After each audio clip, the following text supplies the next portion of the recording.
Hi, once again, welcome to Kitchen Connoisseur. Today we're going to be making cauliflower rice, and this cauliflower rice is a fried cauliflower rice. It's going to come with a twist, and the twist is we're going to be adding chicken to this fried rice.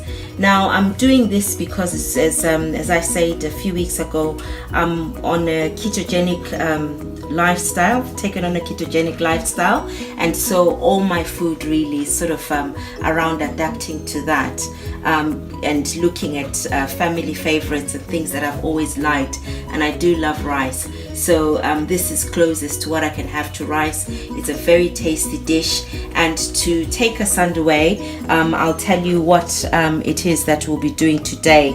We're going to be using some cauliflower rice. I've got about 2 cups of cauliflower rice there. I've cheated a bit. I've not made my own cauliflower rice, but you can of course do this on a grater. You just use a box grater and do that, or you can use a food processor.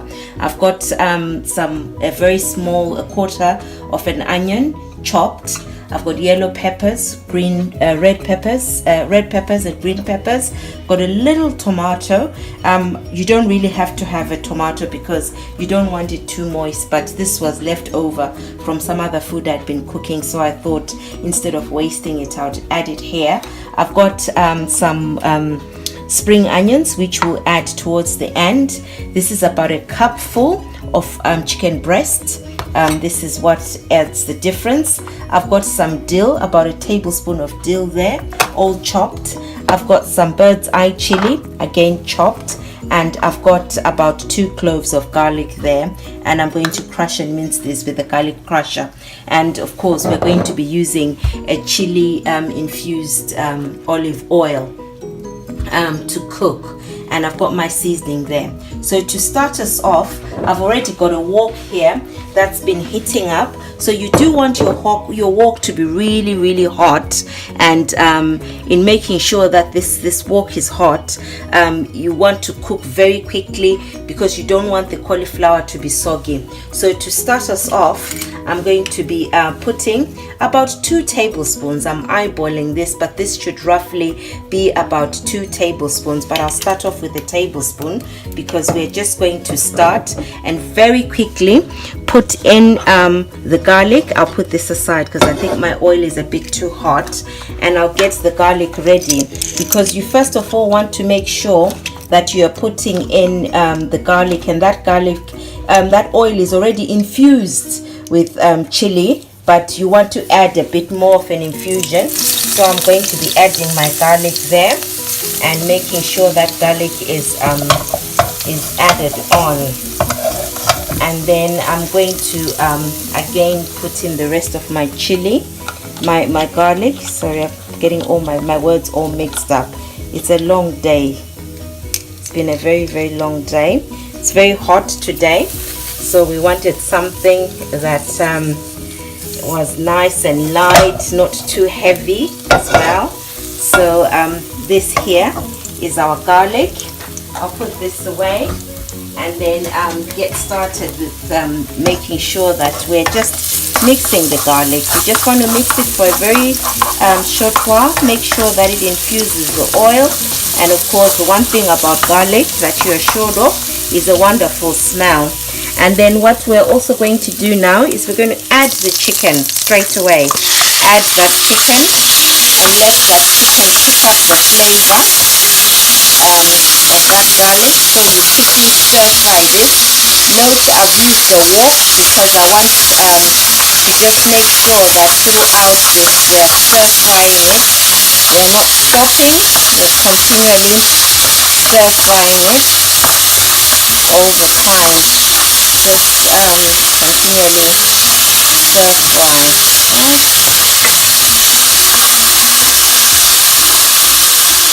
So continually stir fry this. Make sure the chicken doesn't stew. You don't want it to stew. You don't want the chicken to stew. You want to continually stir fry it. And while stir frying, you're going to start adding your seasoning, just to start the seasoning process, because you want to make sure you're doing that. And to do that, you're going to add on some curry, just a teaspoon and a half of curry. And you mix that, make sure it starts changing the color. And I wish you could just smell what's going on here. We're going to put some oregano, just a little bit of oregano. I use the other opening. Put some oregano. We put some chili, just a little chili, because remember we've got cut up some chili.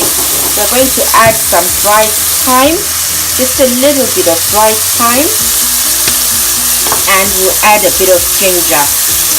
Ginger is always, I always feel that ginger and garlic always go together, so just a little bit of ginger there, and then you mix that together. And in so doing, you see the chicken is nicely cooked now. You don't want to overcook the chicken. So what we're going to do is we're going to get the vegetables. I'll just move all my vegetables closer so that I can start cooking with my vegetables. I'll start with the onion first. I'll put my onion in and quickly stir fry that onion. Add that onion in very quickly, and we're working at a very high temperature. And then straight after the onion, I am going to add my chili, because I want that chili to come in there and really be infused. Okay. Main thing is when you are eating this, you want to still taste the vegetable. You don't want the vegetables to get too soggy, which is why we're stir frying. I'm adding the red pepper, the green pepper, I'm adding the yellow together. Look at what a beautiful color it is. You could almost eat it as it is. It really, really looks nice. And at this point in time, I'm going to add the all-important ingredient, the salt. And you may remember that we use, for anything keto, we use the pink Himalayan salt. And I'm just going to use just about a teaspoon, not a tablespoon, a teaspoon of salt for that. And I'm just going to mix it in there. And the good thing about food that is well seasoned is that you don't need a lot of salt, because the other seasoning picks it up fairly well. And I'm going to put some ground pepper, just a bit. I'm going to ground some pepper into that. That's it. And I am going to add some turmeric. Now we all know what the health benefits of turmeric are, but I'm a bit biased towards turmeric because I just love the color turmeric gives food.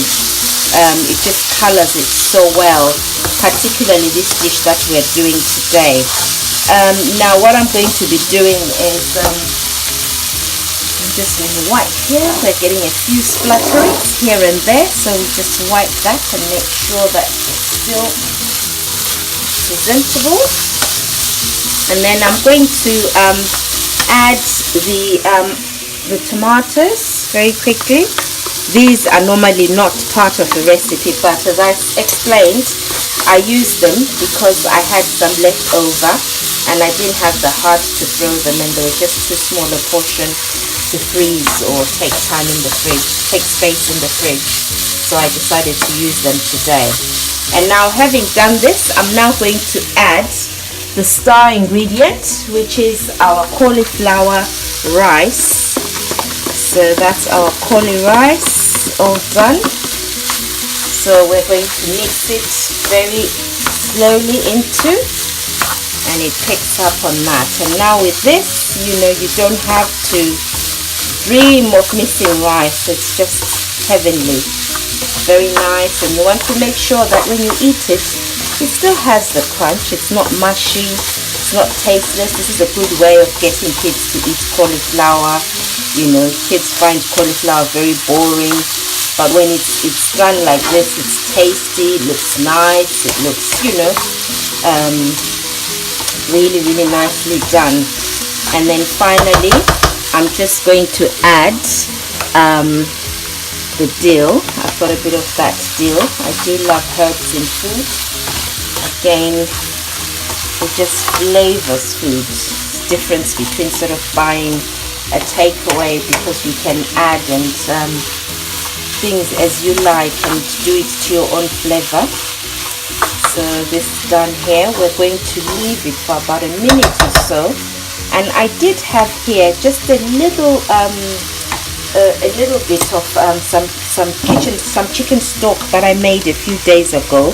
I'm going to add just a little bit, maybe 3 teaspoons of it, so that it just cooks it a bit, because I don't want it to get mushy. I just want it to cook. I want this to cook.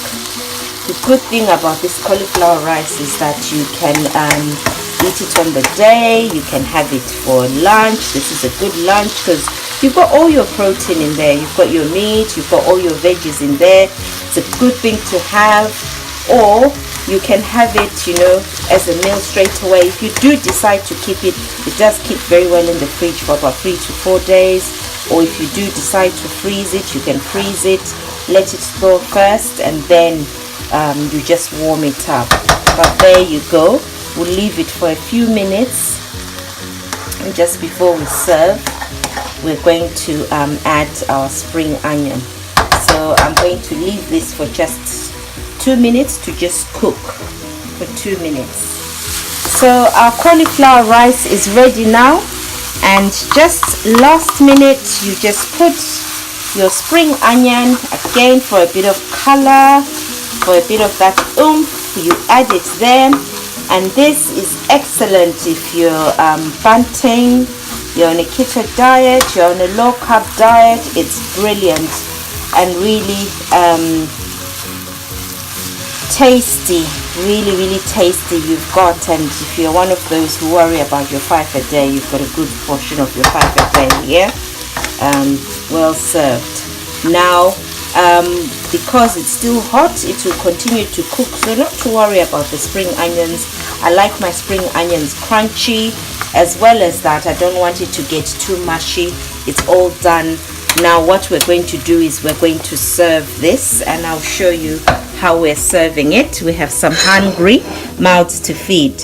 Now I've got this ring here that I'm using. It's a cookie cutter ring, so I'm going to use that just for a bit of presentation, and we're going to serve our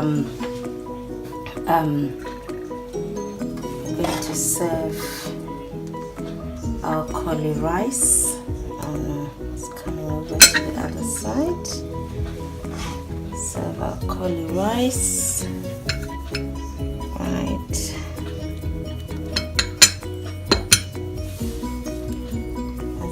Rice there. Oh, it smells lovely. It smells amazing.